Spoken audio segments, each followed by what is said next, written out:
We are seeing so much drama in the recent time and what people have described as crisis of leadership in the Labour Party. You are a frontline member of the PCC and the Big Tent. What exactly is going on? If you don't expect this, then you are not a politician. Nobody gave Labour Party an opportunity. Nobody gave them a chance in this dispensation.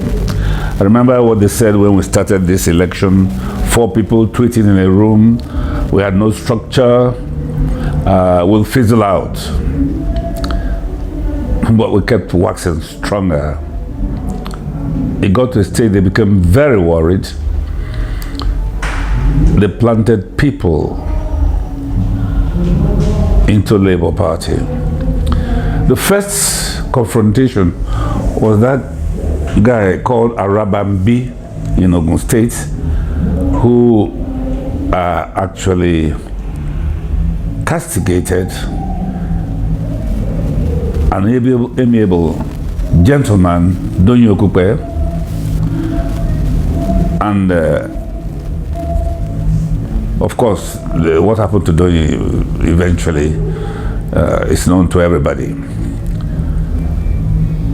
When Donyo left office, the National Executive Committee of Labour Party looked into Arabambi's activities and realized he was an agent of Tinubu, Bola Tinubu, and mentioning names.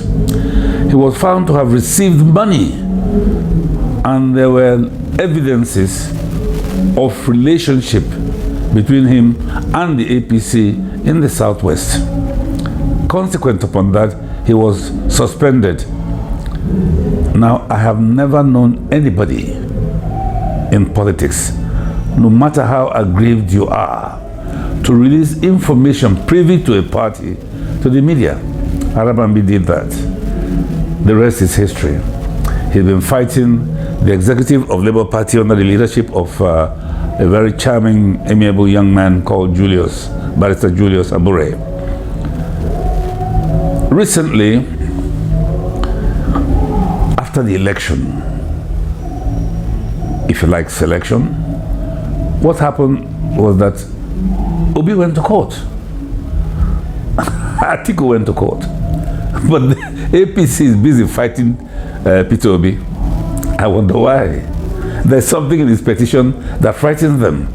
So their sole ambition now is to malign and destroy Peter Obi, not Labour Party. They have done all manner of, conjectured all manner of things against him, and on his person you find no fault. No amount of searchlight beamed on him found him wanting. This led to the recent leaking of an audio tape between him and Bishop Oyedepo, I think. Or is it? I think so. And it has been proven that that tape is a combination of 4 different tapes, scientifically proven. And Obi wasn't worried. In fact, he wasn't going to make any statement, but we implored him to make a statement. After Pastor himself, the overseer, made the statement, as that was dying down, as if they would have nothing against him, they went to court to remove Abure. It's a shame that in this country, magistrates and judges have become appendages of politicians.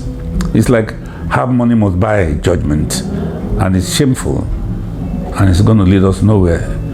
Nothing but disaster will come out of it. The judgment gotten by Arabambi and his faction of APC cum Labour Southwest forced Abure and the original membership of Labour Party to go to court of competent and equal jurisdiction to secure an order restraining any action against Abure and the Secretariat. The people this purportedly used in Uromi or in Edo State are not known members of Labour Party. The ward executive of Abure's zone came out to deny that those people whose names were used to remove him or purportedly remove him are not known to Labour Party. Now they didn't wait for the court. They went to court to obtain ex parte motion, judgment. You didn't wait for it. Normally it should take 7 days for you to react. They went and forcefully occupied Labour Party yesterday. Lamidi Apapa is a known prodigy of Bola Tinubu, known to everybody, and is the one acting as factional chairman of Labour Party. It's pathetic what people would do to malign a fellow human being and to achieve power through the back door. If you are confident of your victory, why don't you celebrate it? Why don't you go celebrating it? Ignore Peter and whatever he does. Rather, you're chasing the man who was supposed to have had no structure, had not won an election, and the mention of Peter is a nightmare to these cowards.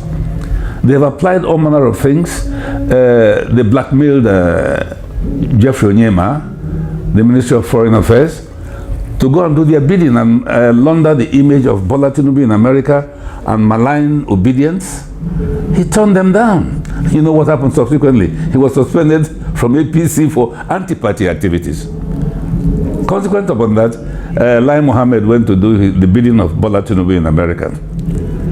And while at it, Chimamanda Adichie wrote an article which seemed to have knocked the silly head off what Lai Mohammed was doing.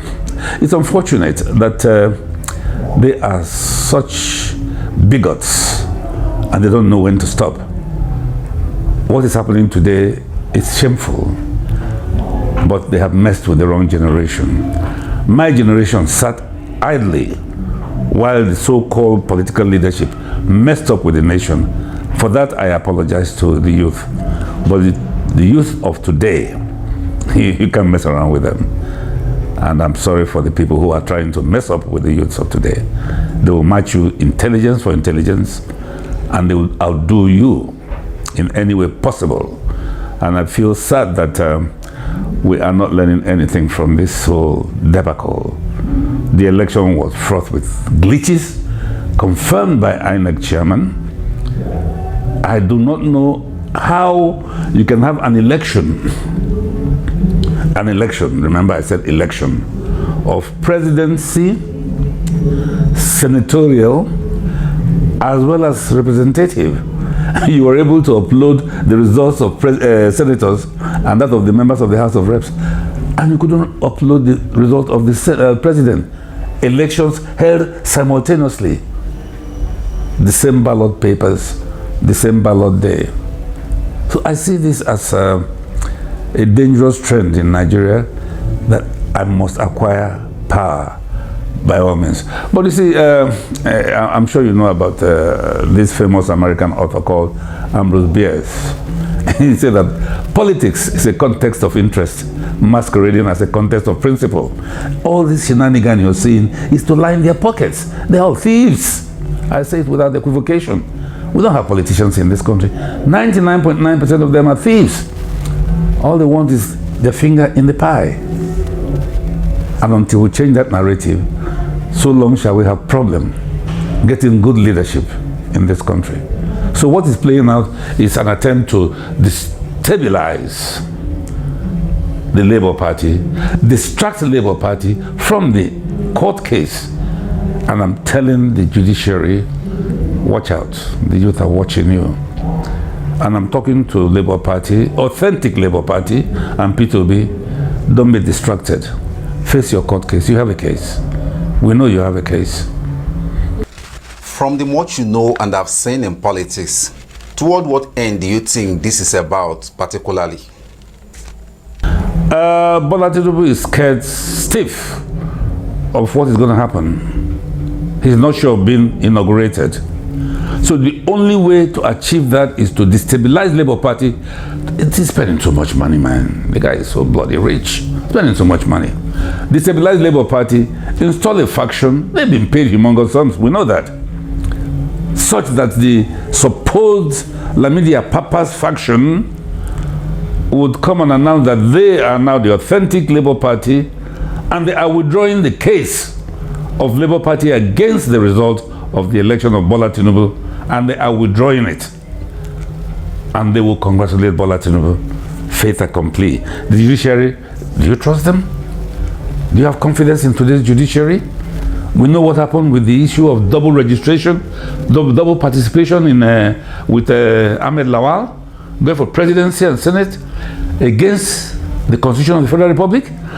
Abure, the same thing, and yet the Supreme Court withheld that shenanigan. I mean, for God's sake, what are we doing to ourselves?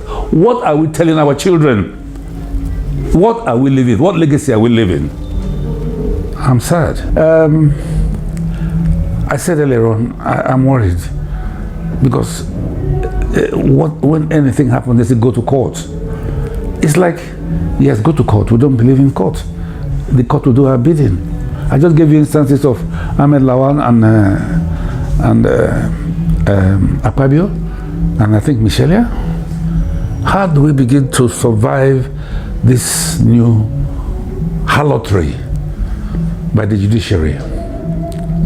How do we tell our children that during our lifetime we were able to go to court and buy justice, not obtain justice? I don't know how old you are, but you're much younger. I'm sure you're scared about the future. What the future portends, the ominous signs are there. We must do the right thing. But I'm glad the youth are equal to it. And I'm sorry for these so-called political leaders. They have messed up with the wrong generation. Absolutely. They have to wake up and smell the coffee. This generation is not ready to accept their nonsense. The case of the Chief Justice of the Federation is fresh in our memory. They denied he didn't travel, but these youths were able to find out where he was in London. I don't know how. The day he came back, they knew his ticket number, the seat number. No, if you're playing with these kids, you're to your own detriment, and they're waiting for you. So I'm praying that things don't get out of hand, and I pray that Buhari is not the last president of this country, because he's saying nothing. He's doing nothing, he's saying nothing, and Bola Tinubu is carrying on as Lord of the Manor. Machiavellian theory. You understand? You are not the president yet. You want to sanction a TV station for airing program because they're against you. You want them sanctioned. That's fascism. We're not going to have it. It will not happen, not in our lifetime. Like I said earlier on, we have allowed these so-called politicians to mess up our brains and our lives. But I think I am one of the few that will say, no, enough is enough. Let us bequeath to our youth and our children a society good and true, by at least trying to do the right thing, if only for the rest days of our lives.